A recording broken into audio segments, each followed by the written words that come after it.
Let's take a look at Sebring International Raceway, and instead of speed, we're going to look at our references to see where we're putting the car.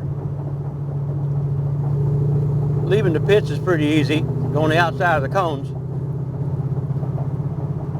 Little left foot brake to be sure. Yep, that feels good.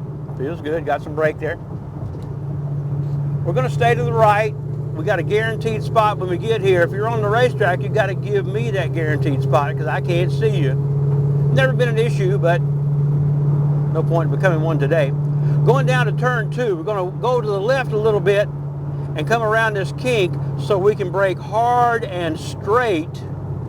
Probably get back to second gear in a lot of cars. It's going to be third in our car here. And notice the cone I have in the middle of the track. There's a seam that comes across to the left, a seam in straight line, and we're going to literally straddle that cone. Next time I'll come driving across it. But that's going to be your straddle with the left front tire just inside it, because that gives us a very late apex. We're going to try to late apex turn 3, because if we're early, it's off camber here, and it spits you too far to the right. Now it's hard to struggle to get right back for the braking zone or the slowdown zone for turn 5 to carousel.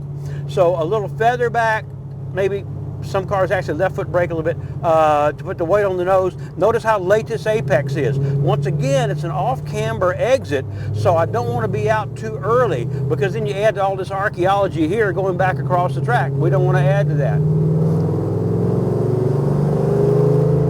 Nothing like a V8.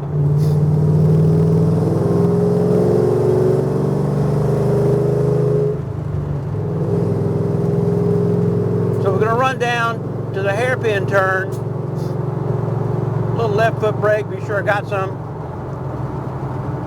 Going to hunker down, going to get her back into third in this car, second in a lot of cars, first in a TA2 car. Late turn in, late apex. You'd be up against the yellow curve. That gives us our best radius, even though it's a little bouncy.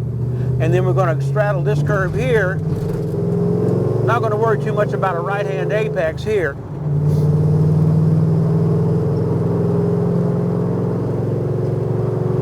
Turn 8, turn 9, let it wander across the track. We got plenty of time to come back, straighten it up for turn 10. In the wet, this is real slick braking zone. Third gear for our car, second in most other cars for turn 10. You don't have to go all the way to the outside if it doesn't want to, because we got to get a nice big long arc for 11, which is very slick in the wet.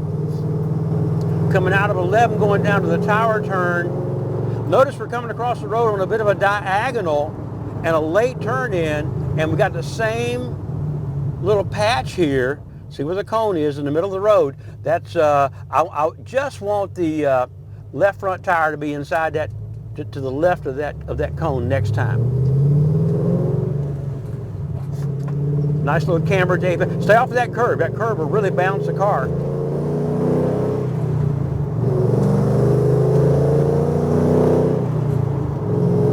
Coming to 14. It's flat out in a lot of cars. I'm going to feather back a little bit. You turn in right before the road. Nice little tidy late apex for 14. Just one smooth arc here so that we come across the road and our hands are already straight for a good braking zone for turn 15. Normally there's a turn in, a number 1 cone here that's actually too late. You'll turn in too late there. Our cone is in the middle between the 1 and the 2. Notice 2 apex cones here. I want you to stay here for at least a car width.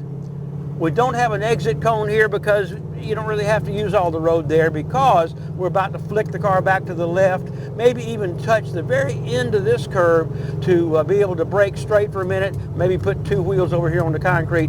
Get your eyes in the corner as soon as you can. Probably drop a gear. We're third or fourth in this car. And then it drops off camber, so don't be too early coming into 16. You can be on the beginning of this curve or the far outside edge, but it's pyramided, which means it's very steep at the very center of that curve. Now going down to 17, once again, if we've touched the curb somewhere, take your left foot, be sure the brake pads are where they belong before you get here. In this car, we're going to feather back about to 4 cones. We're going to turn in at the 3. Bend it in, aim for the edge of the wall right there. Nice, good straight line braking. Probably going to drop at least 1 gear in whatever you're driving. And notice a little black patch here. That's going to be just to the right of the car. If you're in that black patch or right near it, you're going to be on time. If you're straddling it, you're going to be too low and there's too big of a bump right here in 17. So we're going to be a little bit wide of this apex for turn 17. The blue dot under the bridge there, if you can see that, if you can put your steering wheel under that blue dot, you're going to have plenty of road, plenty of grip. Just keep adding power. No such thing as an apex here, just wherever the car wants to go. We're going to let it walk all the way to the outside wall, unless I'm riding with you. And then gently take our time to get back across to the right. Always check your mirrors here. Now the references for turn 1, be as close as you can get to the wall, and we're probably going to drop 1 gear, squeeze on some brake by the Chevrolet bridge, probably going to drop 1 gear back to 4th, and as the rear bumper is clearing the wall, bend the car in gently, and now we're looking for an old yellow line that these 3 cones are sitting on. And this old yellow line, we're going to be straddling it and then intercept this inside yellow line to put us on a tidy apex right under the 0. Your elbow should be under the 0 unless you're in a tall car, knock it down. But that gives you the right, that tells you I've got enough road left over to just keep adding whatever power I got. Car will do a nice late track out. You know, check your tach or speedometer right there to see how well you're doing. Let it go to the left a little bit for turn 2. Brake hard and straight. Drop at least a gear. Straddle your patch here for a nice late apex, where those seams came together. And again, notice turn-in cones, we have a pair of them. The pair says turn from here. You've got to protect this line if you're in traffic, because those guys will dive bomb you there. Good late apex for turn 5.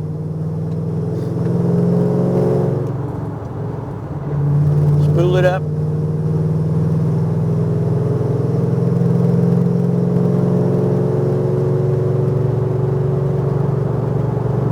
Check my brake pads.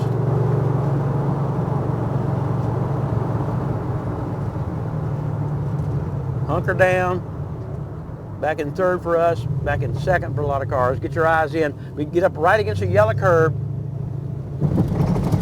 Doesn't feel that bad when you're going fast. Straddle this curb.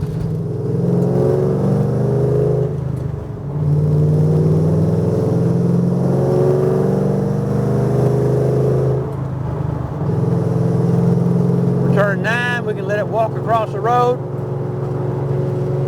Plenty of time to get it back. Hunker down. At least in 2nd in the average car for turn 10. Trail the brake just for a minute. It may not track all the way, and that's fine because I got to turn left here.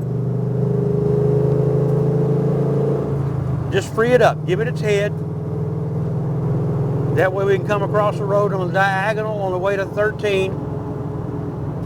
Good squeeze brake, gonna drop a gear, trail back. Again, look at where your seams come together. Your left front tire is gonna be just to the left of those seams.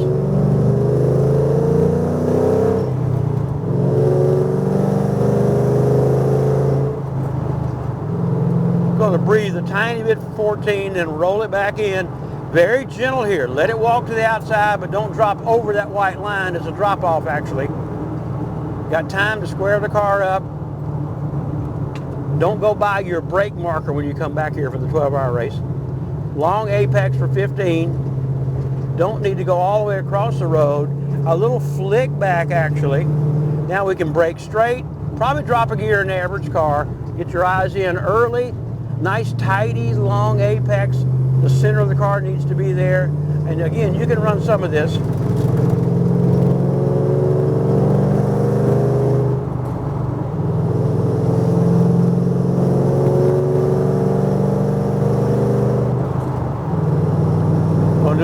foot brake check. That was more than I needed.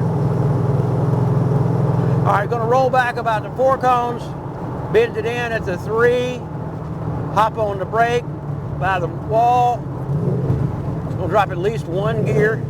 Look for your black patch, and now look for your blue dot under the bridge, and just keep adding power from here. The lowest speed you should see is somewhere mid-60s, 65 to maybe even 70 as far as the low speed there, no matter what you're driving.